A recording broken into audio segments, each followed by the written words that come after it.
Hey folks, and welcome back to Shaggy's Car Shop. On tonight's episode, we're going to be installing the sender unit.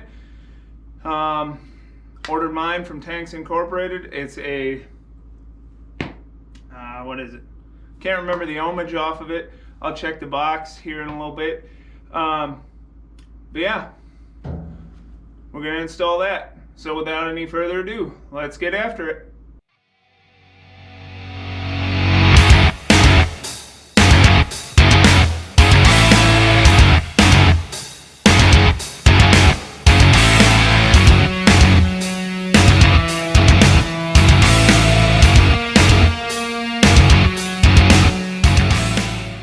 So I ordered this from Tanks Incorporated to go along with my fuel tank from Tanks Incorporated.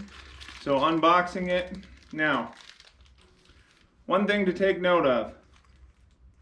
I ordered a gasket when I ordered this.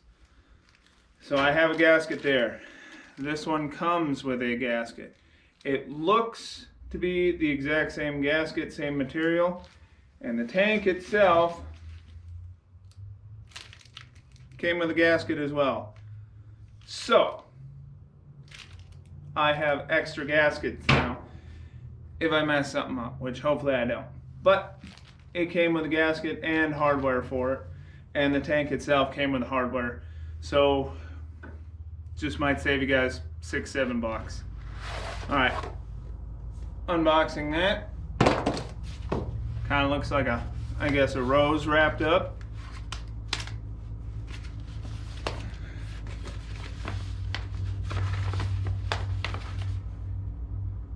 And, let me grab my box again.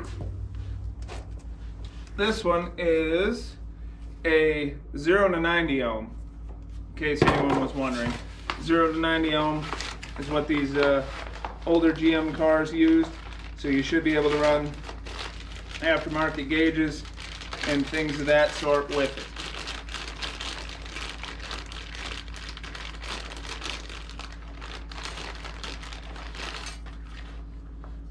Comes with your float. Come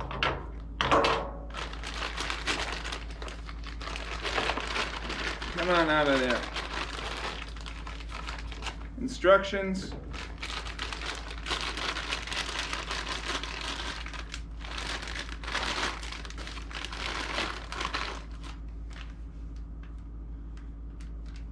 And the sender itself. All right, let me read these instructions and see what I need to do, and I'll bring you around for a better angle, and then we'll get right back to it. Alright, hang on one moment. Alright folks, so the beginning of the instructions say for tank depths 6 inches to 15.5, it will be necessary to remove the lower, I cannot speak today, lower mounting bracket. So let's measure this tank here, and it is 7.5 inches deep, so I guess we got to remove that lower mounting bracket. So what we're talking about is these two screws right here, and then on the back side. So this side, they are a Phillips. On the back side, they're a 7mm. All right. Grab my 7mm. Oh. Luckily, they weren't that tight.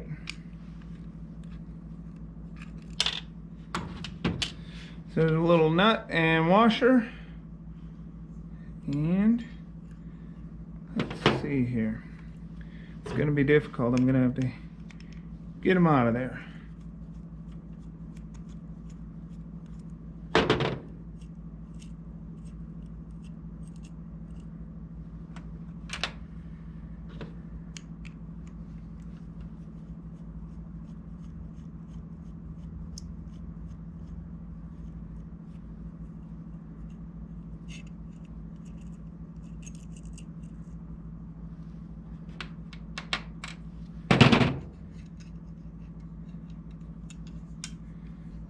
And then there's these two little screws right there.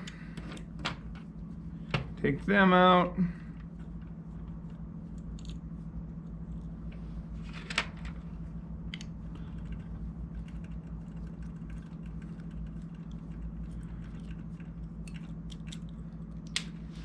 Whoop.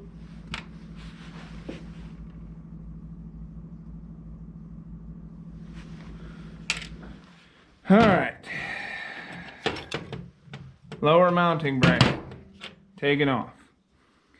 And I'm guessing that will need to be wrapped up. Alright, let's see what else it says. Begin by removing the two screws. Remove the two screws, rheostat, save the screws for later use. Reinstall plastic rheostat housing to the upper mounting bracket and secure using the screws from step B. All right, so let's see here. Let's wrap this wire around here, and I think we're gonna go that way with it.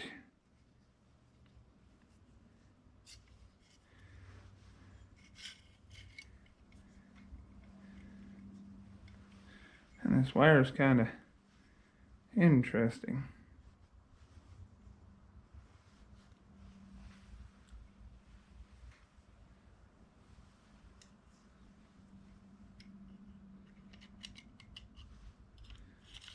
All right. So there we go. Now it's on there. I'm going to put these two screws back in. So that's what I did. So I put the rheostat on this side. I don't know how well y'all can see it, but on the side, or the bigger side, right?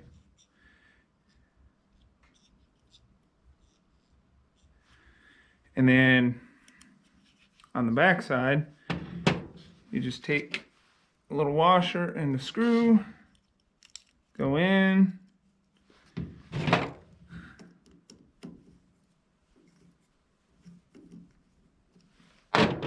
and we'll leave them a little bit loose right now because I'm sure we'll have to move that.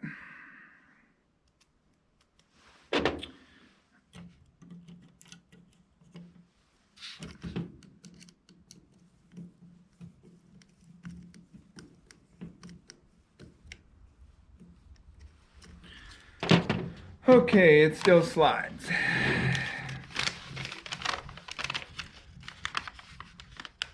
Okay.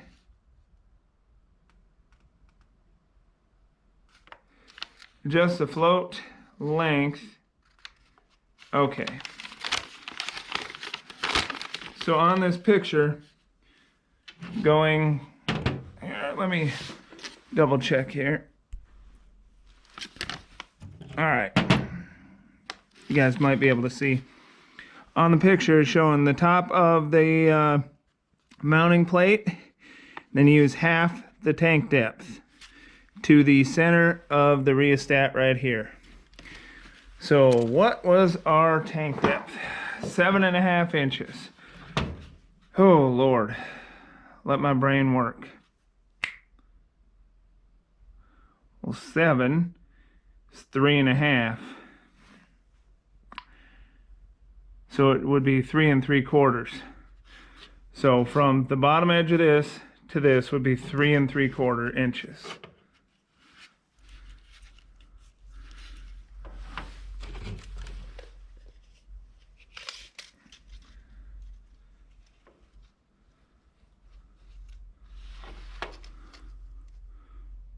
Guesstimate it about right there.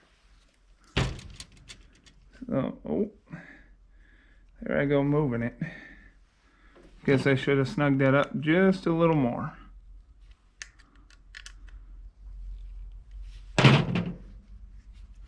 Okay, we'll double check about there.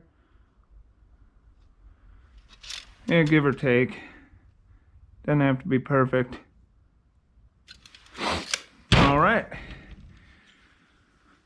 There it is. Let me snug these up good.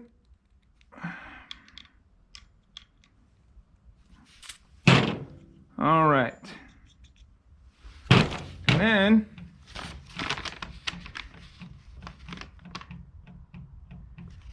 move the pivot to the center of the tank. Oh, plus an 1/8 inch for gasket thickness. Well, you should have told me that. Jeez.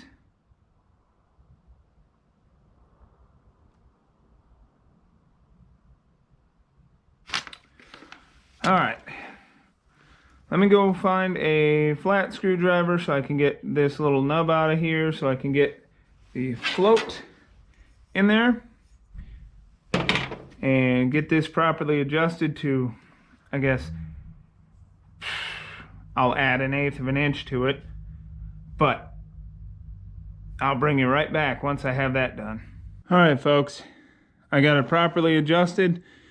Figuring in, I just added an 1/8 to the center. Actually, I measured wrong. I measured from the other side with this perfectly horizontal, and I was dead on the money. But setting up your float, if you can see at the top, that gap, I have it set so your float, all I did was take that little piece out of here, run my float in, and then when your tank is full, it should go all the way to the top. And then you have your gasket thickness. I don't know how well you guys can see that. Here, let me try and get a better angle. But it's pretty much even. So it should be touching the top when it's full. And then when it's empty, it just falls. Just like that. And then all I did was take my little angle grinder and zip that off there. Make sure you leave enough so it catches on here, but should be good to go. Now, I guess let's try and get the gasket or dry fit this and make sure I turn it the correct way, and then we'll get that gasket up into place and zip this down. I don't know if it says anything about torque specs, so we might just have to kind of go by feel on this. All right, let me reset you and I'll bring you back over to the tank. So just in test fitting, this is going to be stubborn, but this is kind of the general orientation I want my float to be at, because the edge of that baffle sits like right there, so I just want it up. Or, well, I don't know, maybe I want it like that. No.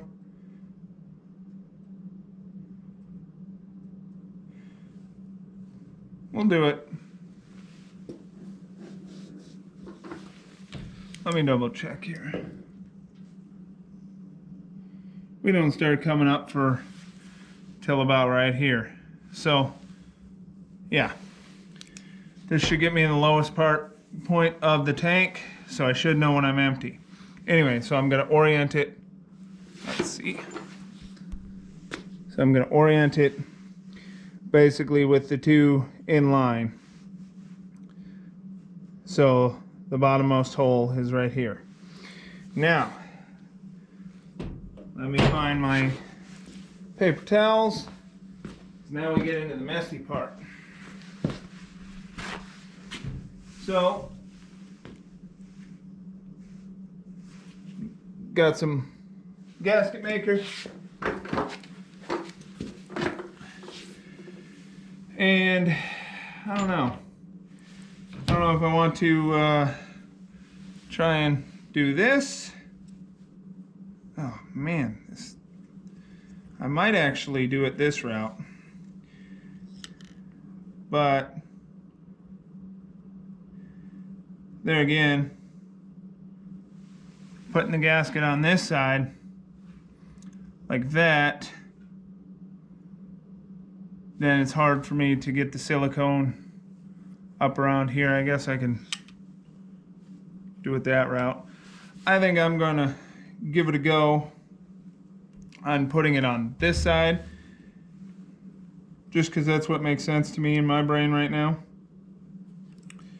If I put it on this side, and then when I get the sender close, I just hold the sender up, make sure I got a good bead of silicone around it, and plop it down and start all the screws. So, nice chilly night out in the garage, playing with some silicone. Best thing to do. But I don't want it to leak, so figure why not.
Alright, I'm going to have this stuff all over everything in the garage, to include myself. Alright, let me get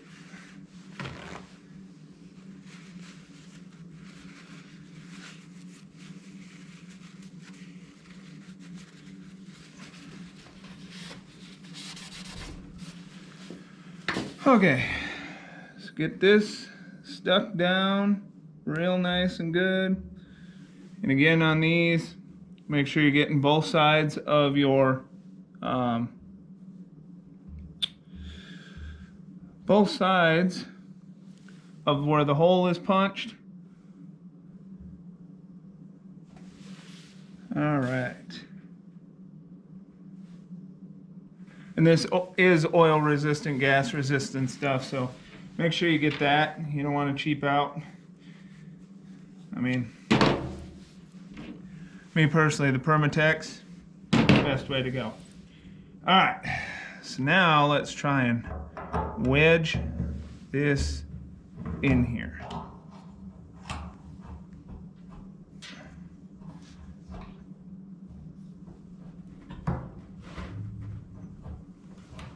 Oh, you are stubborn.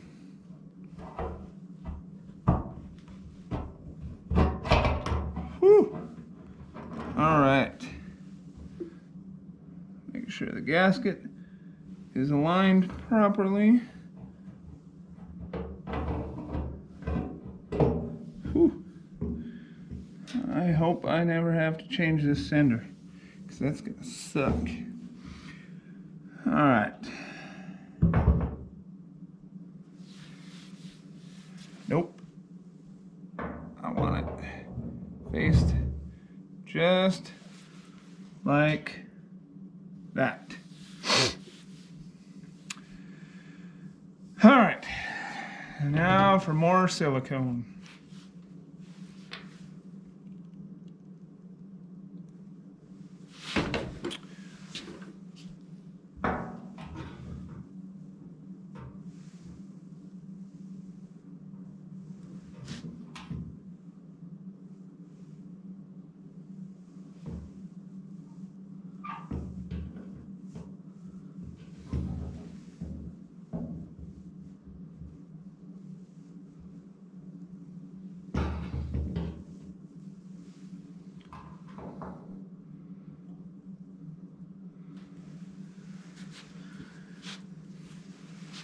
And there you have it. Once we get these screws started in there, should have a sealed sender. All right, folks. Whew. little bit of time later and some choice words at this thing. So I originally wanted to run my float going this direction. Unbeknownst to me, these holes are spaced in a way that I had to run my float in that direction. It's not a big deal, just took a little bit to figure out. And then, yeah, had to pull them all out and rotate a little bit. Not too bad of an issue, but it's kind of annoying. So remember that when you're doing it, it's gonna go this way. Now, on all of these bolts for holding this down, there is an O-ring under there. I added a bead of silicone around them. You can see it squishing out on some of them. Not that I don't trust the O-ring, but I'd rather make sure I don't leak fuel.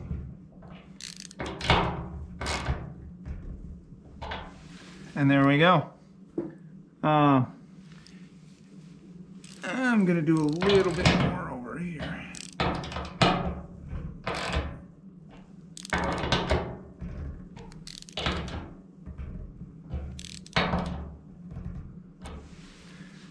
And again, I have silicone on both sides of the gasket, so hopefully this shouldn't be an area where I have to hunt down a leak in the future. But we shall see.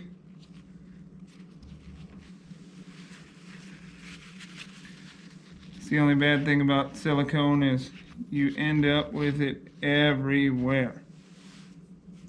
But there you have it. That's installed. All right, let me bring you right back. All right, folks, that's it for tonight's video. We got the sending unit installed, set up, ready to go. I guess next for the tank is going to be the fuel pump. I don't have mine yet. I don't remember the part number off the top of my head though. I was looking at one, I just haven't ordered it yet. I've been spending money on other things as of late. But yeah, as soon as I get that, we'll continue the fuel tank build, and then it'll probably go back in the box until the car's back and ready for this to go in. Yeah, that's all I got. Please don't forget to like and subscribe, and please let me know any questions. So far, I think the sending unit and the tank are very good quality. Yeah, I guess that's it. All right, we'll catch you on the next one. Thank you.